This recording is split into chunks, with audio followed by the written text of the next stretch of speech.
What's up, YouTube? It is Kylie Martin here. We are back again today on the Supercross BMX YouTube channel. And guys, we're going to be getting into something that I personally would consider pretty important. You guys may have seen the thumbnail, the title, whatever the case may be. You guys already know we are going to be getting into the tips and tricks on how to get sponsored. So guys, settle in, buckle up. We're jumping into this video right now.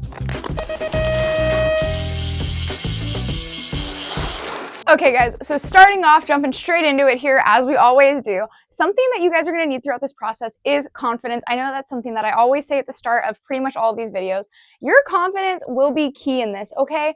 I know it may sound kind of cheesy, whatever. Sponsors like when you're confident. They like when you carry yourself well. They like when you hold yourself to a high standard.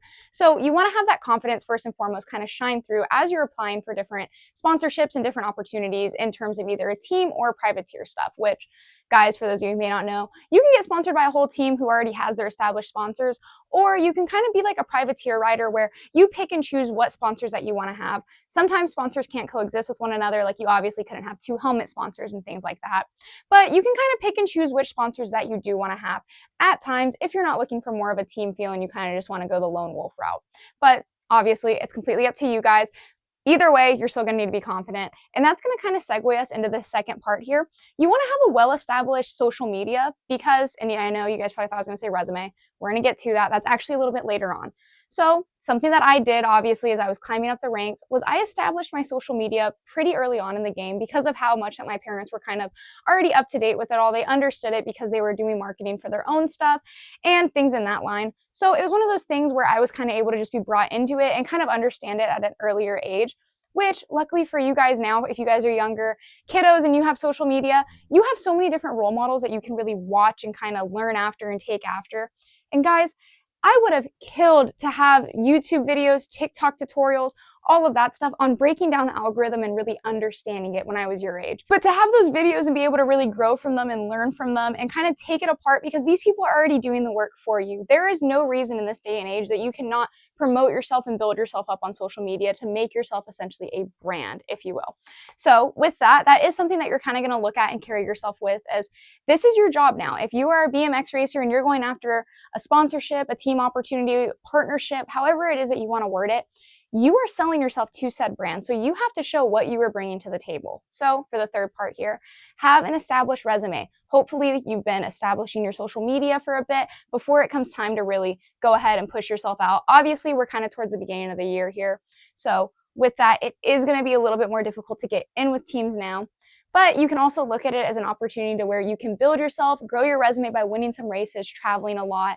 Even say if I were to be going for Supercross again, this is going to be a little bit out there. You can go buy their merch and start posting their merch. Stay in front of their face. Be on top of it because when it comes time to go ahead and submit your resume, they're already going to be familiar with your social media from seeing it so much and seeing you tag them and everything. Okay, so like I said, first and foremost, confidence.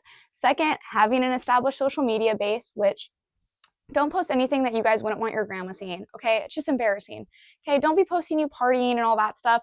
Sponsors want to see you have a good time, but they don't need to see you drinking, doing other illegal things that you guys shouldn't be doing. I'm not even going to get into it. Just be smart about it, okay? Don't be posting bad things that, like I said, rule of thumb, that you don't want your grandma to see or a family member, relative, whatever the case may be. Don't be posting things that you don't want them to see, okay? So aside from that now, basically, going on to the next thing, which was your resume. That's established. Now, fourth, when it comes time for submissions, do not be too pushy or too clingy about it. You want to come off still with that confidence of, I know what I bring to the table, and yeah, I'm applying for this. But if you don't accept me, appreciate me, whatever the case may be, that's fine. There's these other sponsors that I know at some point will go ahead and take me on. Even now, currently, whenever I'm going for separate side gigs, stuff like that, whether it be trying to lead ride outs, which this obviously hasn't happened yet, but if I'm trying to lead a ride out, say, and I get shut down for it, that's fine. I know I can go out and let's just say First Saturdays, because that's the one that I've been leading recently, helping lead alongside both my uncles, Patty and Rico. But say that I want to go ahead and try leading another ride out and they say no, well, I know I can still go back to First Saturdays and they're going to appreciate me there and value me there and make me feel like I'm at home there. And that's the biggest thing with a team is that's where you should feel at home at. You shouldn't feel uncomfortable. You shouldn't feel like they don't appreciate you and don't value you. And if you do, then that's not the team for you. As insane as it may be and as high up of a level as it may be, that's not something that you want. So you need to value yourself really as you're applying to these teams and hold yourself to that high standard, which is where that confidence comes into play again. And guys, remember, be patient. Patience comes, it's so important here, okay? I swear, you're gonna get shut down a bunch of times before you finally get the one that says yes, and that is okay, and you need to be okay with that and make peace with that. But like I said, those are just a couple different tips, tricks, reminders that I wanted to go ahead and share with you guys that I kind of experienced throughout my scene of trying to get sponsored, trying to establish myself in the scene and all of that stuff, and something that I'm kind of going over again as I'm branching out and doing other things.